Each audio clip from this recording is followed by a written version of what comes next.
দেখো, মিশ্র ভগ্নাংশগুলোর যে যোগ বা অ্যাডিশন এত সহজ, তুমি না দেখলে বিশ্বাসই করতে পারবে না। কি করে যোগগুলো করবে? মুখে মুখে।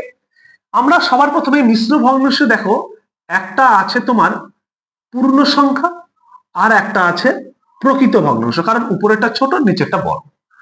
এখানেও একটা আছে পূর্ণ সংখ্যা, একটা আছে প্রকৃত ভগ্নাংশ। তুমি সবার প্রথমে এই যে পূর্ণ সংখ্যা দুটো আছে এই দুটোকে প্লাস করে তুমি বসিয়ে দেবে, তাহলে 6 + 5 11 হয়, 11 বসিয়ে দেবে। এবার নেক্সট তুমি কি করবে, এই যে প্রকৃত ভগ্নাংশ দুটো আছে এর যে হরের সংখ্যাগুলো আছে, হরে, এই যে হরে মানে নিচে কি আছে, 7 আর 8 আছে। প্রথমে এই 7 আর 8 কে প্লাস করবে, প্লাস করে তুমি কি করবে, এখানেও একটা ভগ্নাংশ হবে, তার লবে বসাবে, তাহলে 15, এটা লবে বসবে। এবং এই 7 আর 8 কে আবার গুণ বা মাল্টিপ্লাই করবে, করে তুমি হরে বসাবে, তাহলে 27টা 5 এ 4 56 মানে 7 × 56। এটাই তোমার অ্যান্সার।